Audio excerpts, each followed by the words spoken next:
करता है, अहंकार के कुंभकर्ण को खत्म करता है, वही तो राम है। जीवन में आपकी साधना से सब कुछ प्राप्त हो। रोजाना भगवान को एक प्रार्थना कीजिए, कहिए भगवान हमारा मोह रूपी रावण, इसको आप उजाड़ दीजिए। मोह हमेशा रुलाता है। रावण का मतलब क्या है? अध्यात्म रामायण में रावण को मोह कहा गया, और रावण का अर्थ है जो रुलाता है। इसमें बहुत सी माताएं बैठी हुई हैं जो अपने पोतों को पड़पोतों को घर छोड़ के आई हैं। अभी की तो बात है, दिवाली के बाद की बात। एक मैया वहां मंदिर की सीढ़ियों के पास बैठी रो रही थी। हमें लगा कि आश्रम में किसी ने कुछ कह तो नहीं दिया। से मैंने कहा माँ क्या बात है, काय को रो रही है? किसी ने कुछ बोल दिया है? क्यों रो रही है? तो ऐसी चिकी भर भर के रो रही थी। कहती है कि मुझे अपने पोते की याद आ रही है। अब देखो ये कोई बात है? हमने कहा तो तू आई काहे को, तो घर पर ही बनी रहती, पोते की याद आ रही है। तो बड़ा मुश्किल होता है, ये भारी मुश्किल होता है। तो रावण मोह है, रावण का भी अर्थ है रुलाना।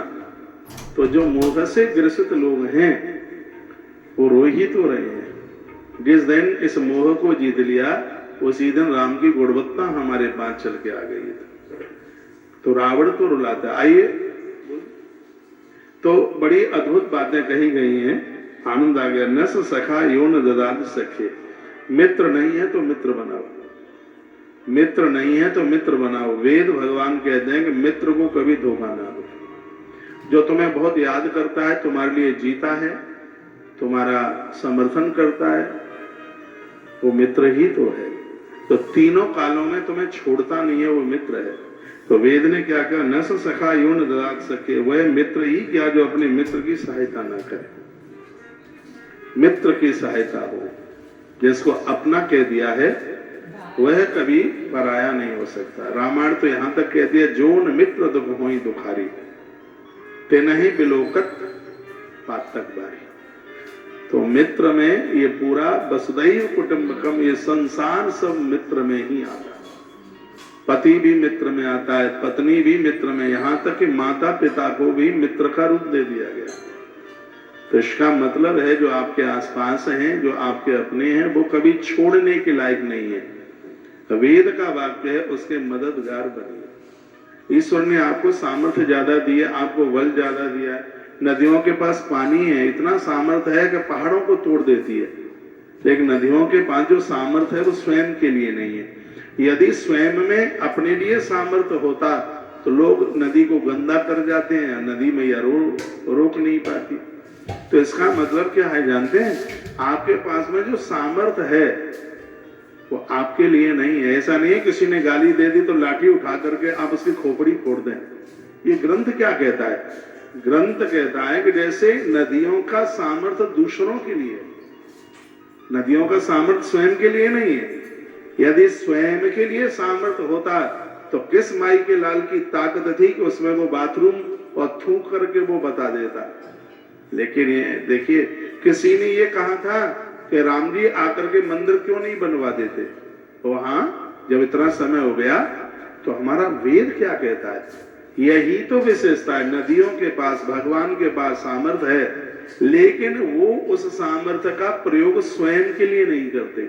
संतों में बहुत बड़ा सामर्थ्य है, लेकिन उनका सामर्थ्य स्वयं के लिए नहीं है। उनका सामर्थ्य दूसरों के लिए है। वो दूसरों का कल्याण करने के लिए आए हैं, दूसरों के लिए। तो ये कथा क्या कहती है? जो आपके आसपास है वो आपके मित्र हैं, यानी वो आपके अपने हैं। तो आपको चाहिए कि उनके ऊपर आप ध्यान दें, उनके साथ कुछ गलत ना हो, कुछ खराब ना हो।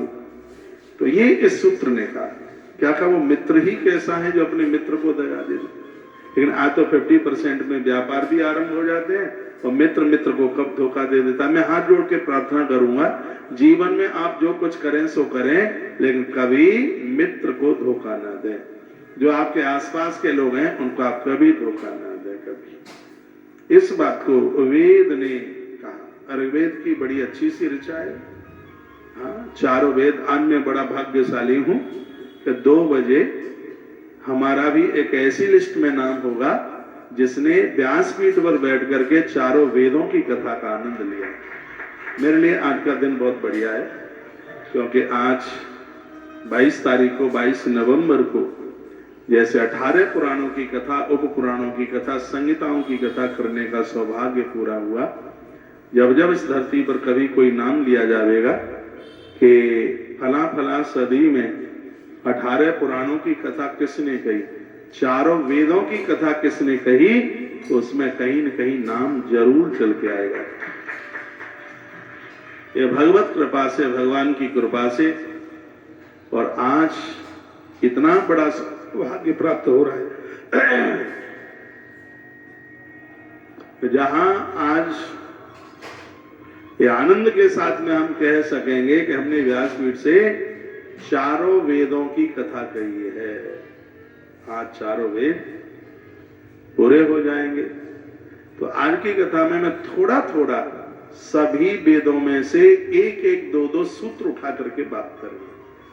तो एक व्यासपीठ से चारों वेदों की बात करना, यह भी एक बहुत बड़े पुण्य की बात है। ये बात मैं ऋग्वेद से कह रहा हूं, जो आपके बीच में अभी बात मैंने रखी, न सखा यो न ददात सखे।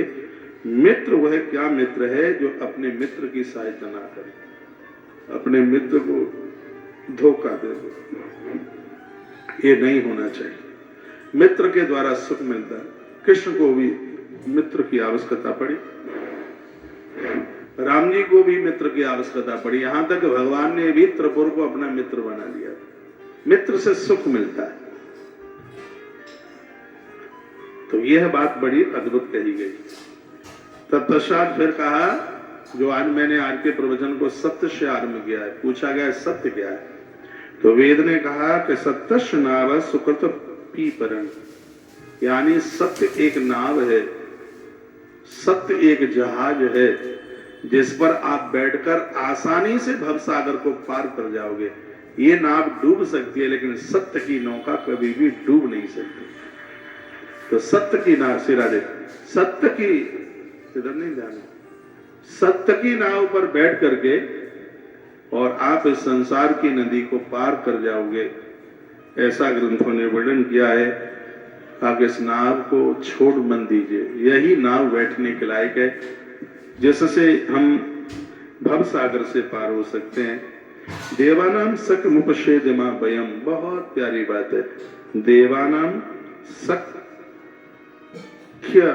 मुपशेदमा वयम, यानी हम देवताओं से मैत्रेयी करें, देवताओं की कभी आलोचना नहीं करें। देवताओं की आलोचना करने वाले लोग गौ हत्या का पाप कमाते। देवताओं की आलोचना सुनने वाले लोग गौ हत्या का पाप कमाते। हरि हर निंदा सुने ही जो काना, होई पाप गौ घात समान। ग्रंथ कहता है कि यदि कोई देवताओं की आलोचना कर रहा है, संत ऋषि गुरुजनों की यदि कोई आलोचना कर रहा है, तो कान में उंगली डालकर पहले तो उसकी जीभ काट लो। यदि ये संभव नहीं है तो अपनी कान में उंगली डालकर वहां से खड़े होकर के चले जाइए। अपने धर्म की बुराई नहीं सुनिएगा। अब ये कभी कभी जो सनातन की जो टीवी पर ये लोग बुराई करते हैं ना, वो बहस में बैठ करके, कभी कभी तो बड़ी जोर से क्रोध आ जाता है। कर भी तो कुछ नहीं कर सकते, तो हम मोबाइल ही बंद कर देते हैं, क्योंकि हम अपने धर्म की बुराई सुन नहीं सकते। हम अपने देवताओं की बुराई बिल्कुल सुन नहीं सकते। अब उन लोगों को क्या कहा जाए कि जिनकी बुद्धि ही ईश्वर के प्रति प्रेरित ही नहीं है। एक ग्रंथ ने ये कहा, देवानाम सक मुपसेदमा वयम, परमात्मा से मैत्रेयी, यानी भगवान को अपना बनाकर, और आप भगवान के बन के रहिए। जो ईश्वर का बन के रहा है, पूरी दुनिया उसकी बन गई। गांधारी के बच्चों का नाम कोई नहीं रखता, लेकिन माता कुंती के बेटों का नाम अर्जुन नाम मिलता है, नकुल सहदेव मिलता है, युधिष्ठिर नाम मिलता है। ये इन लोगों के जीवन के रथ में भगवान आके बैठे हैं। और वेद तो यही कहता है, ऐसा जीवन जीने की कोशिश करिए जिसमें जिंदगी की गाड़ी में भगवान आकर के बैठे हैं। ब्रह्म जगानम प्रथमम पुरस्ताद सीमंत सुरचो बेनाभ शब्द ने उपमा असविष्टा सतस्य योनिमतस्य विवाह। कथा कहती है, ब्राह्मण बन करके एक ही आदमी चारों काम कर लो। क्या चारों काम है? अगल बगल में जो संस्कारहीन लोग हैं और आपसे कोई बातें आती है उन्हें बताइए, उन्हें कहिए भाई देखो शराब पीना अच्छा नहीं है, ये जुआ खेलना अच्छा नहीं है, ऐसे इतने इतने नुकसान है। और आप किसी का दिल परिवर्तित कर देते हो अपने उस किए गए प्रवचन संदेश के द्वारा, उस समय आपके अंदर ब्रह्मत्व का दर्शन होता है। वेद कहता है ये चारों काम रोज करो। कितना सुंदर श्लोक, ब्रह्म जगानम प्रथमम, सबसे पहले समाज को बनाइए, इसका डेवलपमेंट कीजिए, इसको संस्कार दीजिए। ऐसा नहीं है सीधा संपदा देने में, नहीं तो बंदर के हाथ में चाकू दे दोगे तो या तो अपनी नाक काट लेगा या दूसरे की काट देगा। तो संस्कार दीजिए, संपदा देने से पहले उन्हें संस्कार तो दें, आप संस्कार दें उसे। तो कहा गया है ब्राह्मण यानी ब्रह्मा वह है जो बनाता है। आपके आसपास जितने भी लोग हैं, भैया हम तो इस काम में लगे, चाहे गुरुकुल के बालक हों, चाहे पंडाल में बैठे हुए श्रोता हों, मेरी कहानी किस्सों से ज्यादा श्रद्धा लोगों के डेवलपमेंट पर है। और इस साम वेद में यही बात ज्यादा कही गई। कहानी कथाएं तो आप सुनते ही रहते हैं, आखिर में उन कहानियों में भी बड़ा अच्छा संदेश जाता है, बस उसको हम ठीक से समझ लें। आपके आसपास, आप ऑफिस में किसी में भी काम करते हैं, कोई गलती करने वाला उसको भी पुचकार करके उसे भी कहिए देखिए कर्म ही पूजा है। हमारे ऋषियों ने संतों ने कहा था, आप कहीं से भी 1 रुपया लेते हैं तो उसका कई गुना करके आप देते हैं, तो बिना माला लिए ही आपका भजन हो जाता है। एक काम मत कीजिए। क्या काम मत कीजिए? किसी को बेरोजगार मत बनाइए। किसी एक व्यक्ति की आजीविका छीन लेने से गरुड़ पुराण में लिखा है कि 100 गायों की हत्या के बराबर पाप लगता है। यदि आपका बेटा बॉस है किसी कंपनी में तो उसे बता देना, बिना गलती के, बिना कारण के, और आपने किसी को बेरोजगार कर दिया, उसकी रोटियां छीन ली, तो बिना गैया के मारे भी 100 गायों की हत्या का पाप लग जाएगा। तो वेद ये 3-4 जो बातें कहता है वो बहुत अद्भुत है। वेद ने कहा समाज का निर्माण करो। सिर्फ ईंट के ऊपर ईंट रख करके और आपने मकान बना दिए, यही निर्माण नहीं है। इंसानों को बनाओ, ये योग्यता। यही तो कहा है साधक ने, प्रभु मुझे इतनी शक्ति दे दो, मेरे परिवेश में जो भी लोग आए उनको मैं बदल दूं, उनका मैं परिवर्तन कर दूं। 3 बातें बड़ी अद्भुत मानी है। एक तो मैं समाज का निर्माण करूं, और दूसरी बात मैं लोगों का संचालन करूं। मेरे पास 2 पैसे हैं, वो स्वयं के लिए नहीं, दूसरों के प्राण बचाने के लिए, दूसरों की जिंदगी बचाने के लिए। हे भगवान ये कृपा हमारे ऊपर कर दो। देखो कितनी मधुर कथा है। इन कथाओं को, इन चैप्टरों को सुन करके, ये शाम पुराण में जो मैं आपको निवेदन कर रहा हूं, जीवन कैसे बदलता है, ये बात मुझे इतनी अच्छी लग रही है। कहते हे भगवान, हे प्रभु, मैं सर्वत्र लोगों के कष्टों को देखूं और उन कष्टों को दूर करूं। मेरे पास जो भी है उसे मैं समर्पित कर दूं लोगों के लिए। यह कृपा कर दीजिए, हम आपसे मांगते हैं। जो स्वयं खाने के लिए जी रहे हैं बाबा, जो स्वयं खाने के लिए जी रहे हैं वो बड़े नहीं हैं। जो धरती पर खाने के लिए नहीं पैदा हुए, खिलाने के लिए पैदा हुए, वो देव है, वो देव। अपनी चिंता नहीं कीजिए, अपनी क्या चिंता करोगे। और हमने तो ये पढ़ा है कि तुम दुनिया की चिंता करोगे तो तुम्हारी चिंता राम जी करेंगे, तो भगवान जी करेंगे आपकी चिंता। तो आप क्या को चिंतित कर रहे हो? देखो एक कथा दी है उसमें, रामायण में आप राम कथा सुनाते हैं। प्यार आए जब लक्ष्मण को शक्ति लगे, हनुमान जी संजीवनी लाए, मुंह में उसका रस डाला, लखनलाल खड़े हो गए। तो अगल बगल में वो बंदर भालू तो सब खड़े ही थे। बंदरों ने कहा लखन भैया ये बताओ कि शक्ति लगी तो दर्द कितना हुआ, ये पूछा। तो लक्ष्मण क्या बोले? लक्ष्मण तो ऐसा बोले आनंद हो गया। लक्ष्मण ने ये कहा ये बताओ कि जिसको दर्द होता है वो रोता है कि सोता है? तो बंदरों ने कहा कि जिनको दर्द होता है उसे नींद कहां आएगी, वो तो रोएगा। तो लक्ष्मण ने कहा ये बताओ कि मुझे तो शक्ति लगी, तो रो कौन रहा था? का सो कौन रहा था? का सो तो तुम ही रहे थे। का रो कौन रहा था? का राम जी रो रहे थे। तो लखनलाल ने कहा कि मेरे शक्ति लगी तो दर्द कितना हो रहा था ये मुझे मत पूछो, प्रभु राम को जाके पूछो। लक्ष्मण को शक्ति लगी तो तुम्हें पीड़ा कितनी थी? उस समय लक्ष्मण ने एक बात कही, बांसुरीबाई बाबा। लक्ष्मण ने उस समय एक बात कही, बात यह कही थी कि जिस मालिक का हीरा खो जाता है तो कष्ट हीरे को नहीं, कष्ट मालिक को होता है। भगवान के हीरे बन जाइए, परेशानी होगी जो भगवान को होगी, और आप निश्चिंत जीवन, आनंद में जीवन आप जिएंगे। लेकिन तकलीफ तो तब है कि मालिक आप खुद ही बन जाते हैं। सामवेद की कथा पिछले 6 दिन से सुना रहा हूं, लेकिन ये सूत्र मुझे इतना बढ़िया लग रहा है, इसने मेरे हृदय को आनंद से भर दिया, क्योंकि इन सूत्रों में हम चल रहे हैं। एक साधक ने कहा, भगवान इतनी योग्यता दे दो, मैं समाज का निर्माण कर सकूं, मुझसे समाज टूटे नहीं, मुझसे समाज बिखरे नहीं, मैं इसका निर्माण कर सकूं, मैं इसको बना सकूं। इस समय बच्चों को आप संस्कार दे देते हैं, उस समय आप ही ब्रह्मा का काम करते हैं। धरती पर ऐसे माता पिता हुए जिन्होंने ब्रह्मा का काम किया है, बच्चों को इतने सुंदर संस्कार दिए। कहीं माता जीजाबाई मिल जाए जिसने गढ़ दिया अपने पुत्र शिवाजी को, क्या संस्कार दिए। माता मदालसा, माता सुनीति, माता यशोदा, कितने नाम मैं बताऊं, माता सुमित्रा, ऐसे कितने नाम जो अपने बच्चे को कहती है तुम्हारे भाग राम बन जाए, तेरी वजह से भगवान को वन को जाना पड़ता है। ये संस्कार एक माता ने दिया। कथा सबके लिए है। आप सामवेद की कथा सुन रहे हैं तो आज यहाँ कथा में से आप जाएं तो अपने घर से ही शुरुआत करें। आप दूसरों के लोगों को तो सुधारना चाहते हैं, ये पुलिस वाले मान भाव जन सबको डंडे से बहुत कोशिश करते हैं, उनको यह करना भी चाहिए। वर्दी का बड़ा भय होता है, लोग सुधरते हैं, लेकिन दिक्कत तो यह है कि पुलिस में पापा कितना भी बड़ा अफसर है, उसकी पत्नी उसे अफसर नहीं मानती, उसके अफसर उसके बच्चे भी उसे अफसर नहीं मानते।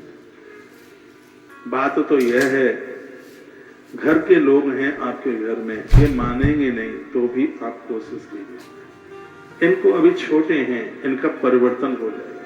वो भी माताएं थी जिन्होंने अपने बच्चों को बदल दिया।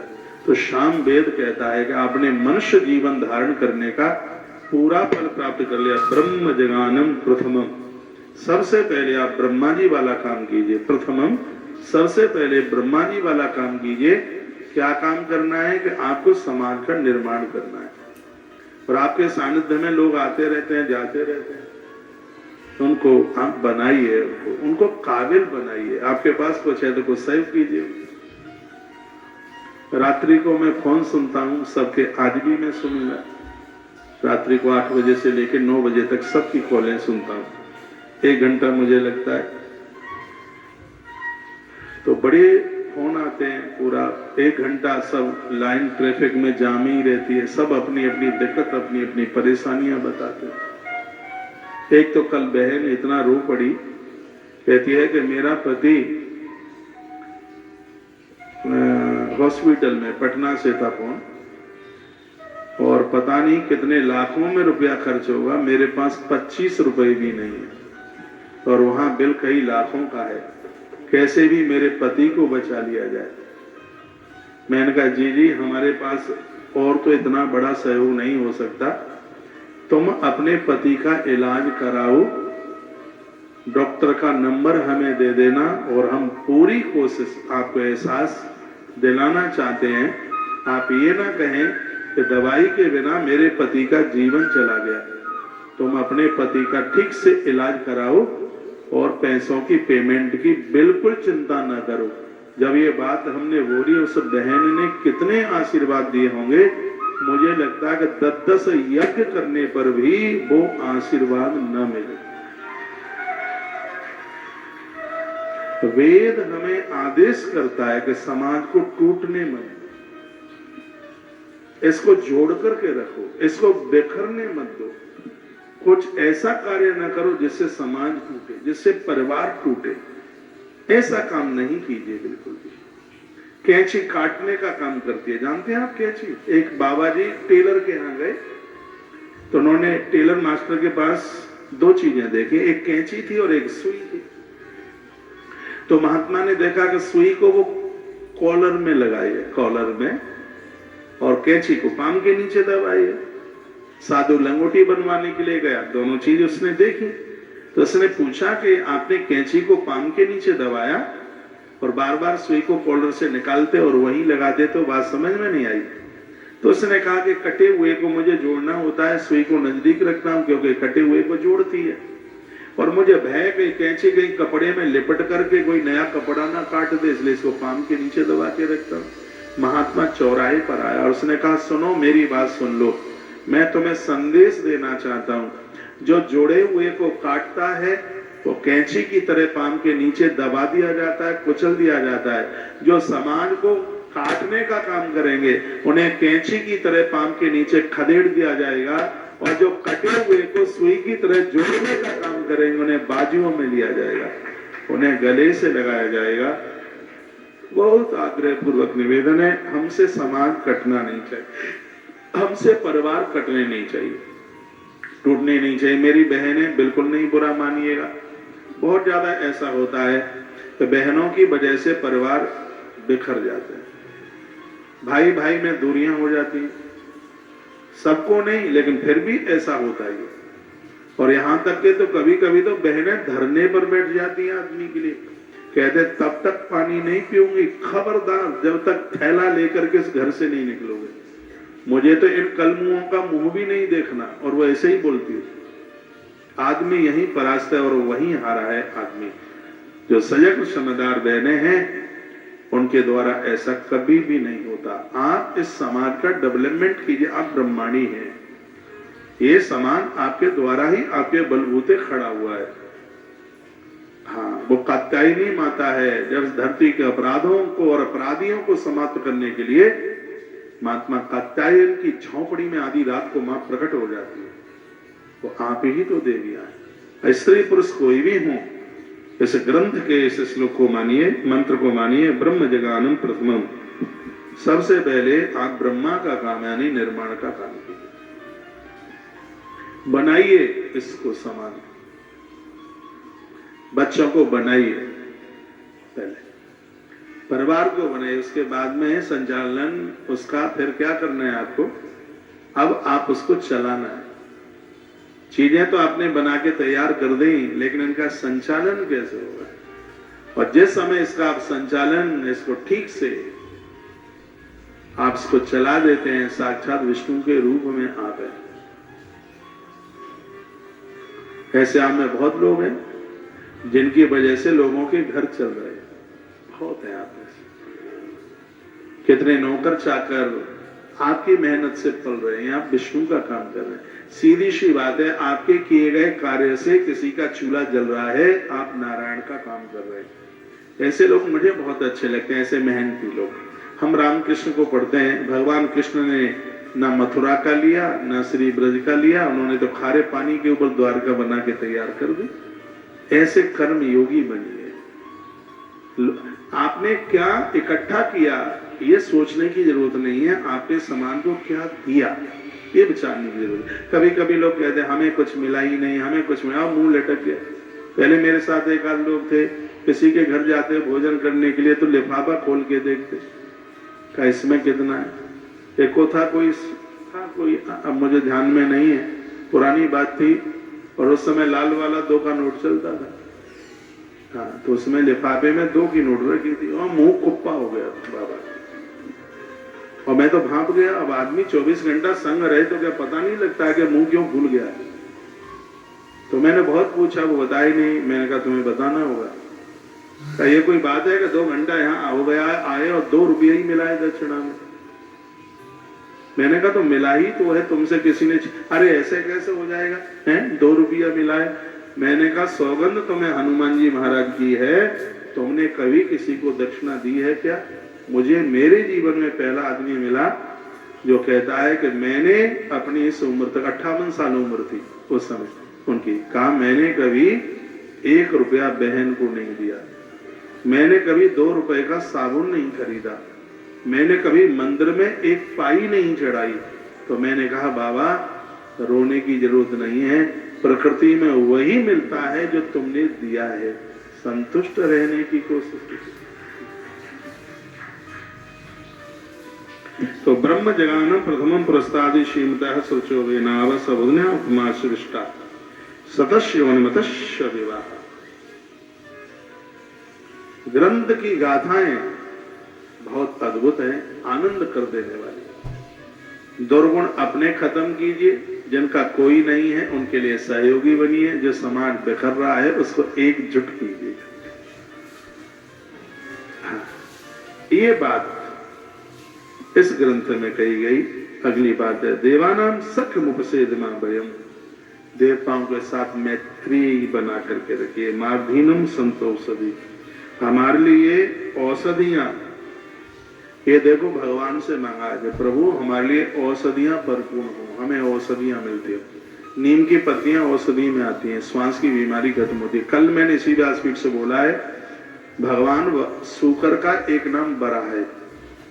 वराह का मतलब है कि धरती खोद कर जिसको जड़ी बूटियां निकालने की ताकत है उसे वराह कहते हैं। एक भी दिन ऐसा ना हो जिस दिन आपके पेट में जड़ी बूटी ना जाए। सर्दी आरंभ हो गई है, मैं कहना चाहूंगा सौंठ का काढ़ा रोज पीजिए, आपकी ऑक्सीजन बढ़ेगी, आपकी श्वासें बढ़ेंगी। टीबी जैसी बीमारियां जीवन में कभी हो नहीं सकती। ये सौंठ के काढ़े का प्रभाव है। जायफल का काढ़ा पीजिए, मैं पीता हूं, रोज पीता हूं जायफल। पेट में कभी गैस नहीं बनेगी, आंख में चक्कर नहीं आएंगे, ये इतने बड़े फायदे। तो इसमें वर्णनीय वेद भी कहता है कि औषधियां रोज लीजिएगा। हल्दी है वो औषधि में आती है, मसालों की सीमा होनी चाहिए, ये औषधि में आते हैं। ऊट पटांग मत लीजिएगा। काली मिर्च इतना फायदा है कि मृत्यु लोक का वरदान। इलायची भोजन के तत्पश्चात 1-2 इलायची अपने मुख में डालिए। इलायची के बहुत बड़े गुण हैं, बहुत ही ज्यादा। इलायची कंठ को तो मधुरतम कर ही देती है। इलायची आंखों की रोशनी को बढ़ा देती है। इलायची का इतना फायदा है कि गांठों का दर्द खत्म कर देती है। इलायची के इतने फायदे हैं, छुटिया से लेकर तलवे तक पीड़ा को, शारीरिक कष्ट को दूर करती है इलायची। अब थोड़ी ठंडी सी सर्दी से हो गई तो थोड़ी लीजिए, ना के बराबर लीजिए, लेकिन ये सब औषधियां, हल्दी औषधि में आती है, नीम की पत्तियां हैं, ये सब औषधि में ही चल करके आते हैं। ये औषधियां हैं। एक भी दिन मत रहिए, इन औषधियों को लेते रहिए। खरबूजे के दाने जो लेते रहेंगे, और क्या है वो काय का काढ़ा है, दालचीनी, ऐसे लोगों का कभी हार्ट अटैक ही नहीं पड़ेगा। तो वेद ने क्या कहा, आप हमारी बात मत मानिए, वेद की बात मान लीजिए। मार्धीन शब्द औषधि, हमारे लिए औषधियां प्राप्त होती रहे, ये वेद से प्रार्थना है। औषधि हम लेते रहेंगे तो काया ठीक रहेगी, शरीर निर्बल नहीं होगा, दुर्बल नहीं होगा, ठीक ठाक रहेगा।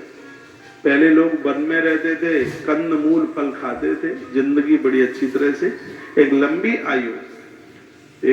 आयु उनकी हो। भगवान कृपा करे कि किसी को बेड पर न सोना पड़े, अस्पताल के बेड पर। तो ऐसी सावधानी पूर्वक जीवन जिया जाएगा। तो काय के लिए हम वहां जाएंगे लेटने के लिए। तो आज मैंने कथा को यहीं से आरंभ किया है कि पुरुषार्थी बनिए, अपना ध्यान रखिए, नैतिक काम कीजिए। स्वस्ति पंथा मनुचर्येम, ये वेद का वाक्य है। स्वस्ति पंथा मनुचर्येम, हे प्रभु क्या सुंदर बात की है। हम कल्याण के मार्ग के पथिक बने, उसी रास्ते पर चलिए जिस रास्ते पर हमारा कल्याण है। रास्ते से बिल्कुल भटकिए मत। जवानी में बहुत, यहाँ तक कि बचपने से ही भटक गए, और उन्हें रास्ते पर आना बड़ा मुश्किल होगा। वो चाह रहे हैं लेकिन इतना भूल गए हैं रास्ता, इतने खंडर में चले गए हैं कि उनको सड़क पर आना मुश्किल हो रहा है। और भगवान वेद कहते हैं कि अपने रास्ते का ठीक से चुनाव कीजिए। 2 रास्ते हैं, एक निवृत्ति मार्ग का रास्ता है भगवान को मिलने के लिए, और एक प्रवृत्ति मार्ग है। प्रवृत्ति मार्ग तो वो है जो गृहस्थों का रास्ता है, निवृत्ति मार्ग वो है जो साधु संतों का रास्ता है। कठिन दोनों है, सरल नहीं है कोई। लेकिन एक तीसरा रास्ता और चुनाव कर लिया, ना विरक्तों का है, ना ग्रस्तों का है, वो लंपटों का है। खंडर है, बिल्कुल गड्ढे हैं, गाड़ी चली जाए तो निकल के ही ना आए। वो कुकर्मों के रास्ते का चुनाव लोग कर लेते हैं, जिसमें मरने गिरने के अलावा, नष्ट होने के अलावा और कुछ भी नहीं है। या तो बढ़िया वाले गृहस्थ बनो और या फिर अच्छे वाले महात्मा बनो। आप गृहस्थी भी नहीं बन सकते, साधु भी नहीं बन सकते, तो कृपया लंपट तो मत बनिए, दुराचारी तो मत बनिए, लुटेरे तो मत बनिए। ये ग्रंथ उसका विरोध करता है। ग्रंथ कहता है आज ही अपने रास्ते का चुनाव कर ले। क्या कहा? स्वस्ति पंथा मन चरे में, ऐसे रास्ते पर चलिए जो रास्ता कल्याण की तरफ जाता है, जो कल्याण का मार्ग है, जिसमें कल्याण होने वाला है, ऐसे रास्ते का चुनाव करें। गलत लोगों के साथ मैत्री न करें। इसमें लिखा है ना, इसमें क्या कहा गया? इसमें कहा गया देवानाम सच मुख सदिमा वयम। इसमें लिखा है कि देवताओं से मैत्री करें। तो ऐसा तो नहीं कि हमारी मित्रता के लिए हनुमान जी प्रकट हो जाएंगे कि राम जी प्रकट हो जाएंगे। तो इसका अर्थ है जो देवों से जुड़े हुए हैं ऐसे महापुरुषों के साथ मैत्री कीजिए। अच्छे लोग जो सुधरे हुए हैं ऐसे लोग हैं। ले बाबा तुलसी ने कहा था कि बर भल वास नरक करिता था, दुष्ट संग जने देहि विदाता। भगवान हमें नरक भले ही दे देना, लेकिन गलत लोगों का संग नहीं देना बिल्कुल, क्योंकि इनका साथ पा करके यह लोक और परलोक सबके सब बिगड़ जाते। ऐसे लोगों की आप हमें संगति न दें। स्वस्ति पंथान मनुचरेम। हे प्रभु हमारे कल्याण के रास्ते को प्रशस्त कीजिए। ये वेद का वाक्य है। अगला वाक्य देखिए क्या है? भद्रम कर्णेभिः शृणुयाम। सुन रहे? स्वस्ति वाचन इत्यादि में बोला जाता है भद्रम कर्णेभिः शृणुयाम देवा भद्रम पश्येमाक्षभिर्यजत्राः। मेरा बड़ा फेवरेट मंत्र है। जब भी मैं कोई प्रवचन वगैरह आरंभ करता हूं तो ये पंक्तियां कुछ गुनगुना लेता हूं। भद्रम कर्णेभिः शृणुयामः। इसका अर्थ क्या है? इसका अर्थ है कि हम कानों से मंगलकारी ही वचन सुने, किसी की चुगली नहीं सुने, किसी की बुराई नहीं सुने। हमारे कानों को इतनी ताकत दो इससे हम मंगलकारी ही बात सुने। वो भगवान पृथ्वी ने कहा था कि जब लोगों की आलोचना हो उस समय में बहरा हो जाऊं, और कहीं भगवान की बातें चल रही हो तो 10,000 कानों की ताकत मेरे कानों में आ जाए। ये भगवान पृथ्वीदेव ने माना। लेकिन लोगों की चुगली सुनने के लिए तो लोग चाय पीना भूल जाते हैं। उस समय तो उन्हें कॉफी की जरूरत नहीं होती, उन्हें बड़ा टेस्ट आता है। जलेबी से भी ज्यादा, खीर जलेबी से भी बढ़कर के स्वाद आता है जब किसी की आलोचना हो रही हो, किसी की बुराई हो रही हो। पता नहीं लोगों को मिलता क्या है, समझ में ही नहीं आता है? और चाहे जिसकी बुराई करा लो, लगता है कि ब्रह्मा से ज्यादा ज्ञान है, ब्रह्मांड का सर्वोच्च आदमी है, इतना ज्ञान लिए हुए बैठा है, सबकी कुंडली 1 मिनट में देख देगा वो के, और अपनी कुंडली आज तक नहीं देख पाया। सबकी आलोचना करवा लो, सबका वो ऐसा फला ऐसा, हाँ तुम पूछोगे तो तुम्हारी भी कुंडली बना देगा। लेकिन हम क्या हैं वो नहीं पता है उसे। भद्रम कर्णेभिः शृणुयाम देवा, सुनयाम, भद्रम कर्णेभिः शृणुयाम, ये वेद वाक्य है। इसका वर्णन है कि हे भगवान हम आपकी स्तुति करते हैं, हमारे जो कान हैं वो मंगलकारी ही शब्द सुने, जिसमें मंगल होने वाला है। तो भगवान से कहिए कि नित्य ये कान कथा सुने, अच्छे महात्माओं की वाणी सुने, हमें इन कानों से चुगली नहीं सुनेंगे। आज सामवेद की कथा में संकल्प ले लो कि हमें ना तो किसी की चुगली करनी है जीव से, और ना इन कानों से किसी की चुगली सुनेंगे, किसी की कटुता नहीं सुनिए, ना कटुता कीजिए। वेद जो हमें आज्ञा देता है उसका हम अनुसरण करें। पूरा रामायण पढ़िए, प्रभु श्री राम जी ने किसी की भी बुराई की है। अब रामायण पढ़ लें पूरा A to Z, इसलिए वो राम है। इसलिए बहुतों को आप पढ़िए कुछ लगता ही नहीं है कोई, उनका तो जीवन ही अपना अद्भुत है। तो ये कथाएं तो हमारे जीवन, और मुझे विश्वास है कि इस कथा को सुनकर आप भी किसी की बुराई चुगली करके छछूंदर बनने की कोशिश नहीं करेंगे, चमगादड़ बनने की कोशिश नहीं करेंगे। रामायण के उत्तरकांड में लिखा है कि चुगलखोर चमगादड़ बनते। सहज बनिए, ओजवान बनिए। ओज ब्रह्मचर्य से प्रकट होता है। आज मैंने एक वीडियो डाली है, युवा बच्चे जरूर उसको सुन लें। एक दिन में व्यक्ति 700 से 800 ग्राम भोजन करता है, इतना करता है। तो एक दिन में इतना, तो लगभग महीने में वो 30-32 किलो भोजन कर देता है। 32 किलो भोजन करके 800 ग्राम रक्त बनता है बॉडी में। ये तो विज्ञान भी मानता है। 32 केजी अन्न पेट में जाएगा, उससे 800 ग्राम खून बनता है, और 800 ग्राम खून में से एक सप्तम धातु बनती है। कितनी बनती है? 15 से 20 ग्राम। ये वो धातु है जिसके द्वारा बच्चों का जन्म होता है।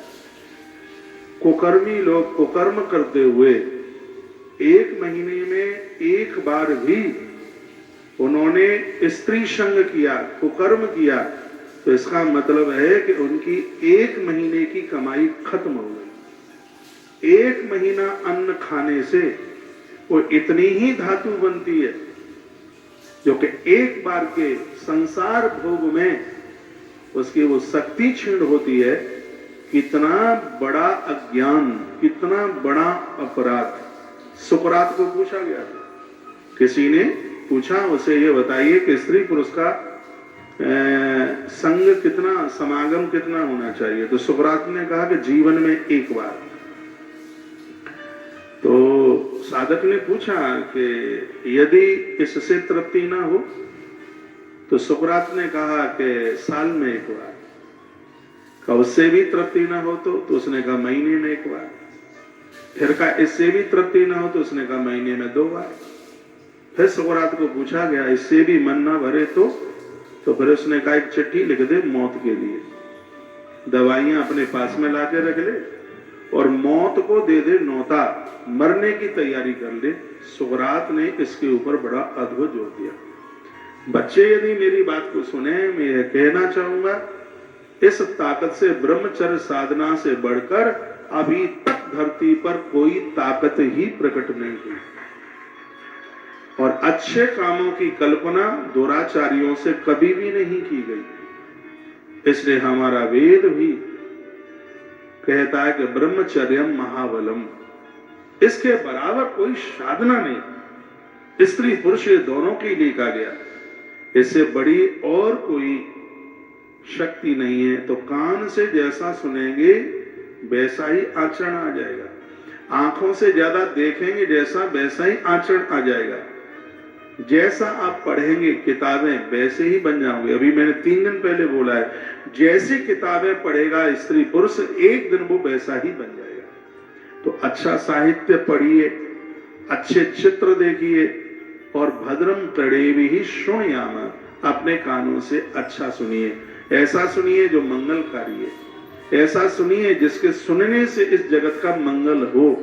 ये वेद का वाक्य है, ये वेद की भाषा है, ये वेद कहता है, ऐसा कीजिए।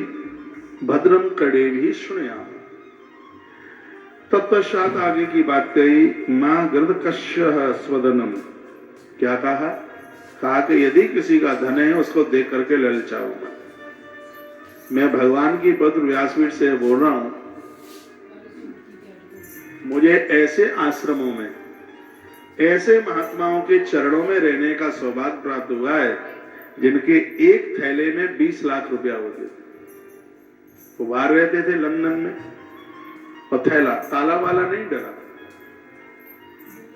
बिना गिने हुए पैसे ये ला करके दे दिया, कहा बेटा ये संभालना। स्वामी जी गए महीने 1.5 महीने के बाद, 1.5 महीने बाद उन्होंने थैला मांगा, चैन खोली, नोट देखे, पूछते थे बेटा इतने पैसे देख करके तुम्हारे मन में लालच नहीं आया? मैंने कहा गुरुजी, मैंने तो इसकी चैन खोल करके नहीं देखी, इसमें सांप है कि बिच्छू। मेरे सामने एक ग्रंथ रखा है, इसके ऊपर हाथ रख करके कह रहा हूं, मेरे जीवन की एक सफलता का कारण मेरी ईमानदारी है, और मैं दोनों हाथ उठा के कह सकता हूं मैंने जीवन में चोरी नहीं की। किसी का एक पैसा नहीं चुराया। बहुत बहुत लोगों ने पैसे हमारे पास रखे, हम संभालते रहे, देखते रहे। सौगंध भगवान की, ईश्वर से बड़ा कौन है। इस आदमी ने अपने जीवन में किसी 1 रुपए की भी चोरी नहीं की है, मैं गर्व के साथ बोल सकता हूं। इन सब बातों को याद करके मन प्रफुल्लित हो जाता है, मन गदगद हो जाता है और लगता है कि हे प्रभु, भले ही कलयुग चल रहा है लेकिन इस कलयुग में जिंदगी सतयुग से कम नहीं। आप जैसे अपने आप को ढाल सकते हैं आप वैसे ही ढल जाएंगे। कभी आप जाना, जहां मेरा बचपना, मेरा विद्यार्थी काल निकला है, इसी वृंदावन में परिक्रमा मार्ग में जगन्नाथ घाट आश्रम, उड़ीसा के महाराज जी थे। कौन अपने लड़का बच्चों को इतना प्रेम कर सकता है। उनका स्नेह हमें मिला, उनका सब काम, रात भर चक्की चलाना, गायों का, गौ माता का गोबर डालना, पूरे 5 एकड़ के आश्रम में सुबह ही सुबह 3, साढ़े 3 बजे झाड़ू लगाना। मुझे लगता है वो सब चीजें आज हमारे काम आ रही हैं। हमने कभी उस जगह को पराया माना ही नहीं। आज भी उस स्थान के प्रति हमारी पूरी श्रद्धा है। और बहुत बार मैं चर्चा करता रहता हूँ, जगन्नाथ भगवान तो हमारी धमनियों में, हमारे ऊपर उनकी बड़ी कृपा है। मैं देवताओं में जगन्नाथ प्रभु को बहुत मानता हूँ। उनकी स्तुतियां, उनकी आरती आज भी हम गुनगुनाते रहते हैं। हम वेद की कथाएं सुन रहे हैं, इसमें बड़ा अच्छा सूत्र है, माँ गृध कश्य स्वत धनम। इसका अर्थ है कभी भी दूसरे के धन पर मत ललचा, दूसरे के पैसे पर कभी भी ललचाना नहीं है। तो कुछ समय के लिए आपके पास एक व्यवस्था के रूप में आया है, ललचाना नहीं है।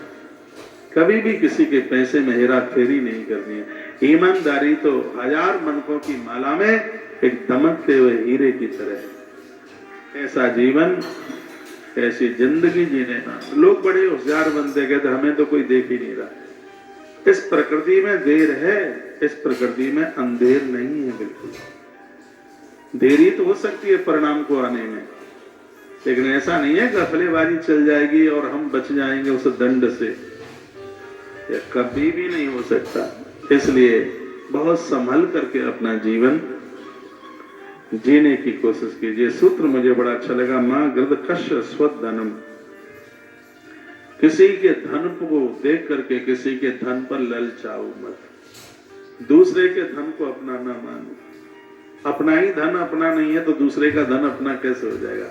संपदा नारायण की नारायणी है, नारायण की लक्ष्मी है। मां बनकर इसकी पूजा करोगे, बंधन प्रणाम करोगे तो एक संपत्ति कल्याणकारिणी होगी। यदि इसका दुरुपयोग हुआ तो ये निशाचरी बनकर हमें खत्म कर देगी, हमारा भक्षण कर लेगी। ये संपत्ति को नारायणी का ही रूप रहने दीजिए, इसको महालक्ष्मी का रूप रहने दीजिए। इसलिए वेद कहता है, मां गृधकश स्वत धनम। दूसरे के धन पर बिल्कुल भी नहीं ललचाओ। कभी कहो ही मत कि उसका हमें मिल जाए। क्यों मिल जाए भाई है? मैं तो ये कहूंगा कि आपकी हिस्सेदारी भी है तो भी 20 नाखूनों से मेहनत करके कमाइए। अपने खर्चे ही मत ऐसे बढ़ाइए कि बेईमानी करनी पड़े, कि लूटपाट करना पड़े है? और पेट चलाने के लिए, पेट भरने के लिए ईश्वर ने सब व्यवस्था की है। और थोड़ी देर के लिए तो लगेगा कि हम माला माल हो जाएंगे, लेकिन चोरी का माल तो मोरी में जाएगा, बीमारियां फंस जाएंगी और तमाम तरह की दिक्कतें परेशानियां हो जाएंगी। इसलिए बहुत सहज रूप से, बड़े ओज के साथ, बड़ी विनम्रता के साथ में इस जीवन को जीना है, तो ये जिंदगी जीने में आनंद आवे। 2 बजने को जा रहे हैं और भी मैं कुछ बातें आपसे कर लूं। मित्रस चक्षुषा समीक्षा महे, यानी हम सब परस्पर एक दूसरे को अपनत्व की भावना से देखें। जहां भी आप रह रहे हैं वो सब अपने देखें, पराये नहीं। आजकल तो ऐसा अध्यात्म जगत में भी लोग बड़े स्वार्थी हो गए हैं, चुगलखोर हो गए, जलाऊ हो गए, जलते हैं एक दूसरे को देखे। तो उनसे इतना प्रेम क्यों करते हैं, हमसे क्यों नहीं करते? उनको ऐसा क्यों बोलते हैं, ऐसा मधुर, हमसे ऐसा क्यों नहीं बोलते? वो उनके इतने खास क्यों हैं, हम उतने खास क्यों नहीं है? इसमें भी बड़ा राग द्वेष हो गया है। अरे ये कोशिश कीजिए कि उस व्यक्ति में ऐसे कौन से गुण है। देखो हनुमान को पढ़ो, ऐसी क्या चीज है हनुमान में जो प्रभु राम के इतने खास है, वो और कोई क्यों नहीं बन पाए। वो तो देखते नहीं है, वहां तक तो जाते नहीं है, कहते हैं ये इनको इतना प्रिय क्यों है। देखो तो सही कि उनके अंदर वो गुणवत्ता कौन सी है, वो कौन सी चीज है। ऐसा जीवन जीना जहां खड़े हो सदियों तक वहां खड़े रहो। ये भी प्लेयर बड़ा तगड़ा है कि हाथ में बल्ला लेकर और अपनी विकेट बचाए हुए है, अपना स्थान बचाए हुए है। ये भी एक उसके पास में एक बहुत बड़ी गुणवत्ता है। आप बहुत बड़ी तरक्की नहीं कर पा रहे हैं तो ऐसी जगह खड़े हैं, लंबे समय तक वहां खड़े तो रहें, अपने आप को बचा करके तो रखें। ऐसा कुछ जीवन जिया जावे, ऐसा कुछ किया जावे कि पतित न हो, नीचे गिरे नहीं, अपने स्थान को ना छोड़ पाए। ऐसी कोशिश कीजिए। कितनी अच्छी बात है, मित्र चक्षुषा समीक्षा में। इसका मतलब हम सब परस्पर एक दूसरे को मित्र की दृष्टि से देखें। ऐसा काम ही मत कीजिए बोलचाल बंद हो, मित्र की दृष्टि से, सबको अपनत्व की दृष्टि से, अपनेपन की भावना से सबको देखिए। आप देखिए जिंदगी कितना आनंद में। लेकिन आप तो सास को अपना नहीं देख सकते, बहू को अपना नहीं देख सकते, बेटों को अपना देख ले, बेटों के पापा को अपना देख ले, बेटों की माँ को अपना देख ले, औरों को तो छोड़िए। घर में अपनों को अपना रूप नहीं माना जा रहा है, उनके प्रति अपनत्व की भावना नहीं है, तो औरों को तो आप छोड़िए।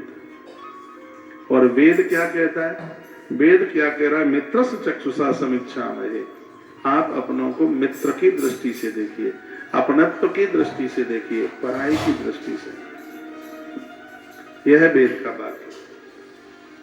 और अगली बात कही, ऋतस्य पंथा प्रेत। इसका मतलब यह है सत्य के मार्ग पर चलो, मुसीबत कितनी भी आ जाए, कितनी भी परेशानी आ जाए, सत्य के मार्ग को कभी छोड़ना नहीं है।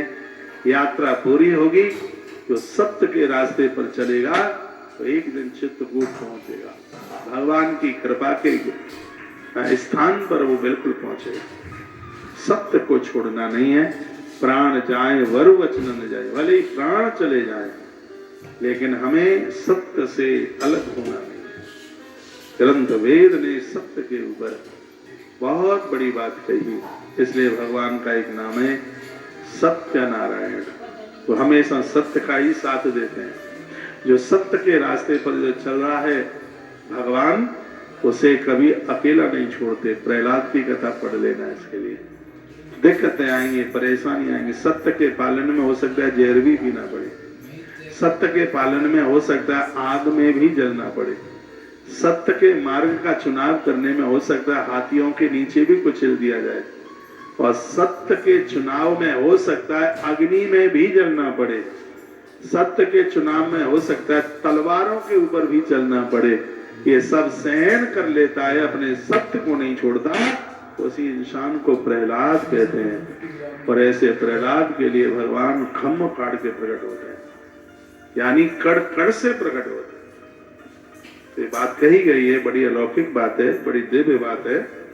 कहा गया ऋतस्य पंथा प्रेता, सत्य के मार्ग पर चलो, सत्यमेव जयति, जय सत्य की ही होगी। और एक अगली बात कह करके हम आरती की तरफ बढ़ेंगे, और वो क्या है, तन में मनः, तन में मनः, अपने मन में से वो संकल्प मस्त, लोगों के कल्याणकारी ही संकल्प आने चाहिए। विवाह हो जाए तभी रोटी खाऊंगा, कोई ऐसा ज्यादा विशेष संकल्प नहीं है। एक घर में बेटे का जन्म हो जाए तभी रोटी खाएंगे, ये कोई विशेष संकल्प नहीं है। नदियों को बचाने के लिए हम संकल्प करते हैं, गौ माता को बचाने के लिए हम संकल्प करते हैं, बेटियों को बचाने के लिए हम संकल्प करते हैं, राष्ट्र को बचाने के लिए हम संकल्प करते हैं, मानवता को बचाने के लिए हम संकल्प करते हैं। वेद में इसी संकल्प का वर्णन किया है, तन में मनः शिव संकल्प। वेद कहता है हमारा मन उत्तम संकल्पों की तरफ बढ़े। हम अच्छे अच्छे संकल्प लेते रहे, किसी का संकल्प मत तोड़वाना करो। लोगों के संकल्प में आप सहयोगी बने, उसको तोड़ना नहीं है, उसमें सहयोग करना है। तन से, मन से, धन से, हर प्रकार से उस संकल्प में सहयोग करना है। तो आज सामवेद की कथा विरामता की तरफ जा रही है। आप भी एक संकल्प लीजिए, घर की पहली रोटी गौ माता के लिए देंगे। आप भी एक संकल्प कीजिए, बेटियों के प्रति आदर रखना है, उन्हें ऊंचे बोल में बात नहीं करनी है, उन्हें डांट फटकार नहीं लगानी है, दूसरे घर की अमानत है। आज ऐसा संकल्प कर लीजिए, हम उनके लिए भी जिंदगी जिएंगे जिनका इस दुनिया में कोई भी नहीं। ऐसा संकल्प ले लीजिए। हमारे आसपास के जो मंदिर हैं, किसी में किवाड़ नहीं है, किसी में घंटी नहीं है, किसी में कुछ नहीं है, 5-7 माताएं भाई लोग इकट्ठा करके हो करके और ये भी संकल्प ले लें कि हम अपने मंदिर को जीर्ण विदीर्ण नहीं होने देंगे। ये संकल्प है करने के लिए। राष्ट्र के हित में संकल्प, देश धरती के लिए धर्म के हित में संकल्प होना चाहिए। उसके लिए वेद कहता है, तन में मन शिव संकल्प मस्तु, मेरा मन शुभ संकल्पों की तरफ प्रेरित हो। इन कथाओं में, वेद की कथा में 2 बातें मुझे बहुत अच्छी लगी हैं। तो हर बात ही बढ़िया है, 2 बातें मुझे बहुत अच्छी लगी हैं। एक तो धियो योनः प्रचोदयात् और एक शिव संकल्प तन्मे मनः शिव संकल्प मस्तु। दोनों का अर्थ है कि हे भगवान, मेरी बुद्धि को सन्मार्ग की तरफ प्रेरित करना, और दूसरा है हे भगवान, मुझे शुभ संकल्प की ताकत देना, मेरे अंदर अच्छे विचार जन्म ले, मैं कुछ अच्छा कर सकूं, हम कुछ बढ़िया कर सकें। ये हम आपसे प्रार्थना करते हैं। ब्रह्म जज्ञानम प्रथमं पुरस्ताद श्रीमतः सुरचो वे नाव सवदन्यामाशविष्टा सतश्योनिमतश्य देवः। मैं निर्माण, संचालन और अपने दुर्गुणों को समाप्त करने के लिए हर समय में खड़ा रहूं। आपकी तरफ से मुझे ऐसी प्रेरणा मिलती रहे। भगवान, आपके चरणों में हम ऐसी प्रार्थना करते हैं। साधक ऐसा बार बार भगवान को कहता है, समसतेन गमे मही, हम वेदादि शास्त्रों में सदैव अध्ययन करते रहें। तो इसका मतलब ये सब बातें हमारे और आपके लिए कही जा रही है। हम वेदों का, ग्रंथों का स्वाध्याय अध्ययन करते हैं। यहाँ युवा बच्चे बैठे हुए हैं, मैं उन्हें कहूंगा चाणक्य नीति पढ़ो, विदुर नीति पढ़ो, अच्छे अच्छे धर्म ग्रंथ पढ़ो, धार्मिक किताबें पढ़ो। इससे तुम्हारे जीवन का डेवलपमेंट होगा। और तुम्हें ये ना सोचना कि पैसे से ही सब कुछ हो जाएगा। मैंने ऐसे धनवान लोगों को देखा है जिनको रात भर नींद नहीं आती, बहुत परेशान है, बीमारियों ने घेर लिया, हर महीने में उनका ब्लड चेंज होता है। उनको कह दिया गया कि ये मत खाओ, ये मत खाओ, ये मत खाओ। तो आप क्या समझते हैं, सब कुछ पैसे से मिल जाता है? संपदा में सब कुछ छिपा हुआ है। गद्दे ले आओगे, पैसों से नींद नहीं ला पाओगे। पदार्थ ले आओगे, भूख नहीं ला पाओगे। इसलिए मैं कहूंगा, अपने आप का परिवर्तन कीजिए और अध्यात्म जीवन जिंदगी जीने की जरूरत है। अध्यात्म में अपने आप को झांका जाता है, देखा जाता है, हमारे अंदर कोई दोष तो नहीं आ गया है। कम चीजों पर ही संतुष्ट होना सीखिए। क्या करोगे? हमने बहुत गाड़ियां देखी हैं, आश्रम के पास भी बहुत गाड़ियां हैं, दुनिया भर के ट्रैक्टर हैं, जेसीबी हैं, ट्रॉलियां हैं, 4 पहिए की हैं, ट्रक है, लेकिन हमारे पास उतना ही है जितना हमारे ड्राइवर के पास है। ये मैंने बहुत बारीकी से देखा है। ऐसा नहीं है कि इन ट्रैक्टरों से और गाड़ियों से, इन सब से हम कोई बहुत बड़े बन गए, कोई राजा महाराजे बन गए। जो सुख हमारे ड्राइवर के लिए, वही सुख हमारे लिए। बस ये नाम है कि ये इनका है, इस आश्रम का है, लेकिन जिस गाड़ी पर ड्राइवर बैठता है उसके बगल में ही हम बैठते हैं। जो सुख उस गाड़ी से उसको मिल रहा है, हमें उतना ही मिल रहा है, 1% भी उसमें एक्स्ट्रा नहीं है। ये तो सब है, तो ये लगता है हमारा, कुछ भी तुम्हारा नहीं है। बस तुम इस धरती पर जिम्मेवारियां पूरी करने के लिए आए हैं। जरूरतों को पूरा कीजिए, संग्रह बिल्कुल करना नहीं है। नहीं तो मधुमक्खी से सीखा है कि वो मक्खी इकट्ठा कर करके लेके आती है, बड़े कष्टों में उसने वो सब इकट्ठा किया है, वो छत्ते पर शहद बनाए, लेकिन वो मधुआरा आता है, छत्ते को तोड़ करके लेके चला जाता है। मेहनत आप कर रहे हैं, मस्ती कोई और ना रही है।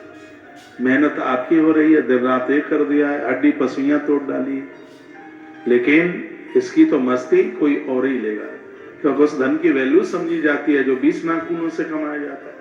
एक बच्चा माँ के पास जाता था, कहता था माँ 50 रुपया दे दे, माँ दे देती। पिता के पास लेके जाता, कहता पापा कमा के लाया हूं। पापा ने कहा मैं क्या करूं, डाल दे कुएं में। फिर दूसरे दिन गया, पापा के पास लेके गया, पापा ने कहा डाल दे कुएं में। 3 महीने तक वो 50-50 रुपया कुएं में डालता रहा। चौथे महीने में फिर माँ के पास पहुंचा, कहने लगा माँ 50 रुपया चाहिए। माँ ने कहा बेटा तू जवान 25 साल का हो गया है, मैं कहां से लाऊं, देख मेरा बटुआ खाली हो गया है। नौकरी करने को चला, सुबह से शाम तक सड़क पर तसले डाले, सड़क बन रही थी, तब 50 रुपया मिले। 50 रुपया लेके पिताजी के पास गया, कहता है कमा के लाया हूं पापा, ये संभालो। पापा ने कहा मैं क्या करूं, डाल दे कुएं में। कहता है ये पैसे कुएं में नहीं डाले जाएंगे, क्योंकि चोटी का पसीना तलवे के नीचे निकला है, ये 20 नाखूनों से कमाया। तो जो मेहनत करके ये लोग कमाएंगे उसकी वैल्यू समझेंगे। नहीं तो सरकारी हेडपंप का पानी और पापा की कमाई, इसको तो जितना खर्च कर लो वो ही ज्यादा ठीक है। पर वो बात आप समझ नहीं पा रहे। मैं आपको भड़का नहीं रहा, मैं तो हमेशा आपके समर्थन में ही खड़ा हुआ। मुझे आपकी बहुत चिंता होती है। मैंने इन ग्रंथों को, मैंने इन किताबों को पढ़ा है, मुझे बड़ी दया आती है आपके ऊपर, बहुत रहम आता है। आप बिल्कुल भी भड़किए मत, जिंदगी मुट्ठी भर भी नहीं बची है, थोड़ा सा जीवन रह गया। आपने पूरी दुनिया के लिए, पूरे जगत के लिए बहुत कुछ किया है, लेकिन उसी चौराहे पर खड़े हैं जहां अपना कोई नहीं। कुछ लोग दरवाजे तक जाएंगे, कुछ लोग मरघट तक जाएंगे, इसके आगे आज तक कोई चिता में गिरा नहीं, छलांग नहीं लगाई। मेरा भैया चला गया कि पापा चला गया कि बेटा चला गया, मैं भी छलांग लगा देता हूं। नहीं, सबके देह परम प्रिय स्वामी, कोई नहीं जाएगा। हमारे संग, हमारी यात्रा में हमारे पाप और पुण्य ही रहेंगे। और याद रखना, जिन्होंने पाप इकट्ठा किया है उनकी यात्रा बहुत कठिन है, बहुत कष्ट से भरी हुई है। लेकिन जिसने पुण्य इकट्ठे किए हैं वो गरुड़ भगवान की पीठ पर बैठकर भगवान के धाम पहुंचता है, उसका बहुत आदर होता है, उसका बहुत वहां उसका मान होता है।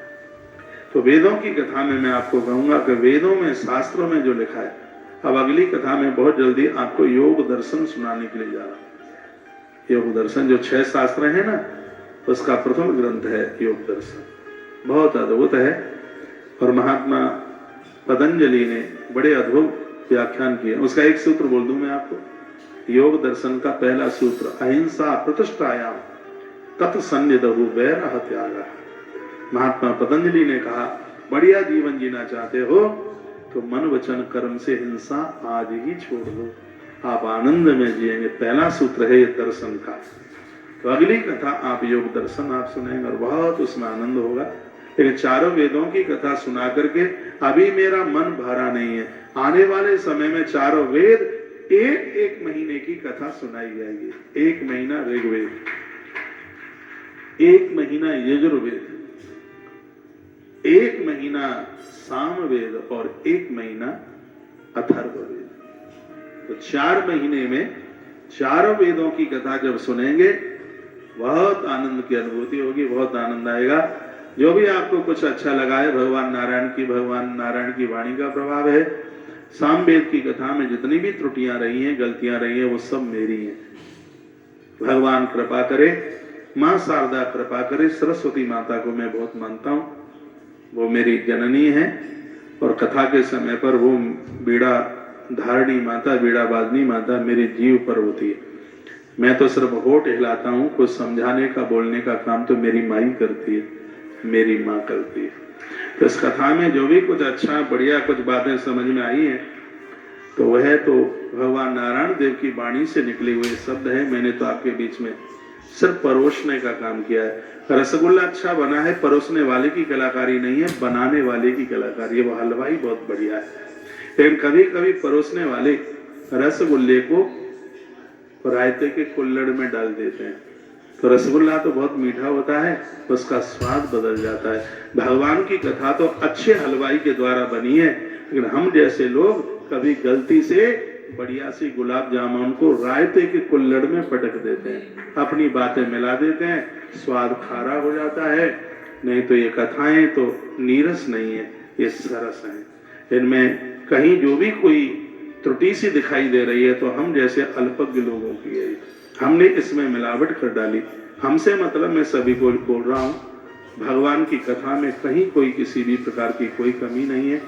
बनाने वाला अद्भुत है, जिसकी श्वास से चारों वेद निकले हैं।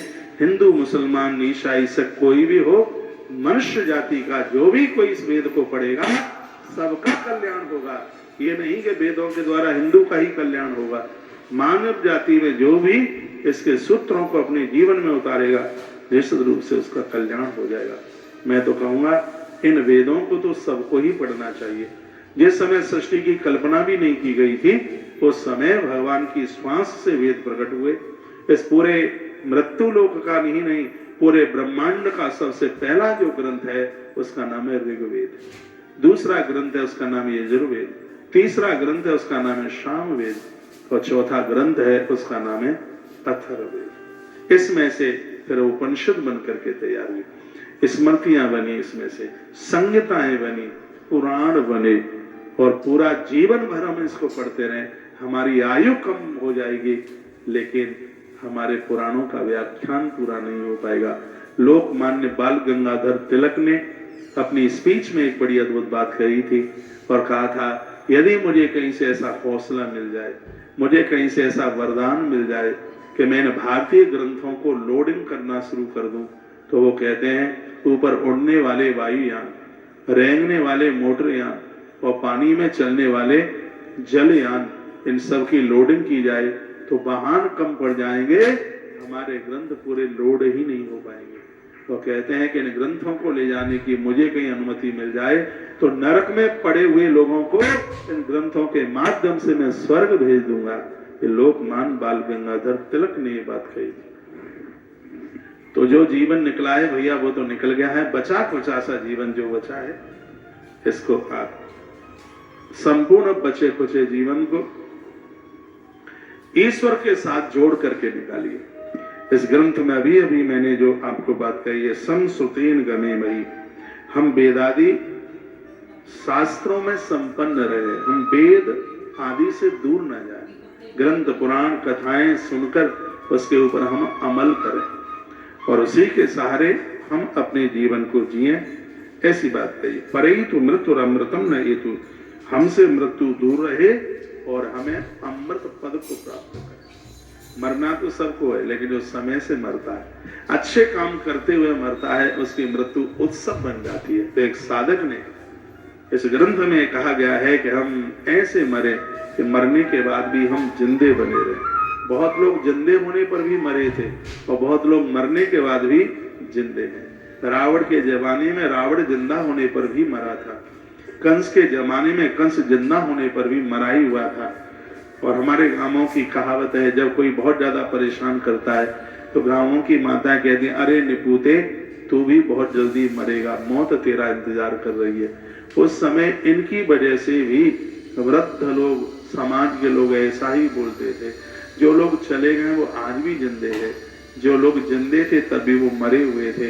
तो ये ग्रंथ में एक साधक की आंख में आंसू, वो कहता है कि प्रभु बस यह प्रार्थना कर दीजिए, बस हम ऐसे शुभ कर्म करते रहें कि मरने के बाद भी हम जिंदे बने रहें, यह आपसे प्रार्थना है। तो ऐसी यह अद्भुत जो बातें कही गई हैं, सर्वा आसामो मित्रम भवन्तु, हमारे लिए दसों दिशाएं कल्याणकारी हो जाए। लोग कहते हैं दक्षिण बुरा है, लोग कहते हैं वो बुरा है, वो बुरा है, लेकिन एक साधक ने कितनी बड़ी बात कही, भगवान बस ऐसी कृपा कर दो, ऐसा मैं जीवन जीऊं मेरे लिए हर दिशा कल्याणकारी हो जाए, चाहे पूर्व हो, पश्चिम, उत्तर, दक्षिण, ईशान, नैऋत्य, वायव्य, कोई भी दिशा क्यों न हो, बस यह है, बस कृपा कर दीजिए मैं ऐसी जिंदगी जीऊं कि मेरे लिए हर दिशा अच्छी हो जाए, बढ़िया हो जाए, शुभ हो जाए, कल्याणकारी हो जाए। बहुत बहुत धन्यवाद। 1875 1875 सूत्र हैं सामवेद में, जिसमें 13 शाखाओं का वर्णन किया है। वर्तमान समय में 3 बड़ी जोर से चल रही है। महात्मा जैमिनी के आदर्शों का पालन इस ग्रंथ में किया गया है और तीनों वेदों का सार सामवेद में है, जो हमें मुस्कुराना सिखाता है, हमारी मुस्कुराहट को छीनता नहीं है, हमें उल्लास से भर देता है, हमें आनंद से भर देता है, जिसमें हम भक्ति करते करते भगवान के चरणों तक पहुंच जाते हैं। ऐसे सामवेद को हम विरामता की तरफ लेके चल रहे हैं। भगवान गरुड़ अंबर आकाश में उड़ते हैं तो उनके पंखों से शाम वेद की ऋचाएं, उनकी आवाज चल करके आती है। तो साम वेद का मतलब है जैसे भगवान गरुड़ भगवान नारायण को स्थापित करते हुए जा रहे हैं, जो भी कोई साम वेद की ऋचाओं को सुनेगा, जैसे गरुड़ की पीठ पर नारायण, साधक के हृदय में भगवान अवश्य में होंगे। इन सूत्रों के ऊपर चलने वाला व्यक्ति डिग नहीं सकता, गिर नहीं सकता। जितनी नॉलेज थी, जितना ज्ञान था, जितनी समझदारी थी और जितनी शिक्षा मिली गुरुजनों से, उतना इस व्यासपीठ से हमने आपको समझाने की कोशिश की। अपना अपने पास इसमें कुछ भी एक्स्ट्रा नहीं है। जो हमें मिला है कि धरती से, प्रकृति से हमने आपकी झोली में वही परोसा है। इसमें अपना तो कुछ भी नहीं था। जो अच्छा, हाँ अपना रहा होगा, कोई त्रुटि, कोई व्याख्या, कोई गलती, कोई शब्द उच्चारण जो कि गलत हुआ हो, त्रुटि पूर्ण हुआ हो, तो वो सब कमियां हमारी रही हैं। मैं भगवान को प्रार्थना करूंगा, हे प्रभु शुभ कर्म होते रहें, हमारे मित्र लोग अच्छे बने, हम लोगों के अच्छे मित्र बनकर के साबित हों, प्रकृति को हमसे कभी किसी भी प्रकार का नुकसान न हो, हमसे कोई जीव हिंसा न हो। वेद भगवान को हम ऐसी प्रार्थना करते हैं, स्वयं नारायण ही वेद स्वरूप में है, स्वयं वेद ही नारायण स्वरूप में है। इन वेदों का स्वाध्याय हम और आप लोग और भी लोग इसका करेंगे तो उनके कल्याण के रास्ते खुल जाएंगे, उनकी दुर्गति नहीं होगी, वो इस संसार में कहीं भटकेंगे नहीं और वो अमृत पुत्र बन जाएंगे। ऐसा है वेद वाक्य। बहुत बहुत धन्यवाद आप सभी का। अद्भुत कथा सामवेद की काफी मैसेज भी भक्तों के आ ही रहे हैं। मैं आज इधर ही हूँ, कल से कार्यक्रम दिल्ली में है और जो भी वहाँ के भक्त लोग हमें सुन पा रहे हैं तो आप कल कथा में पधारिए। कल हनुमान जी महाराज का चरित्र है, कल वैसे भी शनिवार है। परसों के दिन महादेव की बातें सुनेंगे, परसों के दिन रोहिणी क्षेत्र में, कल के दिन विवेक विहार पड़पड़गंज के आसपास है, कहीं टीवी में एड्रेस चल रहा है। और 25 तारीख को जनकपुरी में है। तो 3 दिन हम दिल्ली में, 26-27 इधर ही वृंदावन में है। अब ये तो मुझे पता नहीं है कि मुझे आज निकलना है दिल्ली के लिए, कल सुबह निकलना है। कैसे आगे के प्रोग्राम है ये मुझे व्यासपीठ से नीचे जाने के बाद ही पता लगेगा कि मुझे आज जाना है। पहले तो मुझे बोला गया था कि महाराज जी 22 तारीख को जाना है, किसी और भी कार्यक्रम को अटेंड करना है। तो इतना हमें टाइम नहीं मिल पाता कि ऑफिस में बात कर लें, ऑफिस वाले मिलने आके। जब भी वो मिलने को आते हैं तो मेरे पास 10, 20, 50 तो लोग बैठे ही रहते हैं। यही तो हमने व्यवहार कमाया है कि लोग हमसे रूठते नहीं है, मुस्कुराते रहते हैं। तो ये मेरे लिए तो बड़े भाग्य की ही बात है। लेकिन मैं आज भी निकलूंगा तो बिल्कुल देर रात्रि को निकलूंगा, सबसे मैं मिलूंगा, ठीक है। रोज की तरह आज भी आपकी कॉल, आपके फोन सुने जाएंगे। यदि मेरे फोन के सुनने से आपका कोई समाधान होता है तो मेरे लिए बड़े भाग्य की बात है। आप स्थानीय लोग भी, बाहर से हमें सुनने वाले लोग भी, आज 22 तारीख को एक बेटी का, एक कन्या का विवाह है, उसमें आप सहयोग कर देना। एक शादी 11 तारीख को है। जो बने, जितना बने, उसमें एक आहुति डाल देना।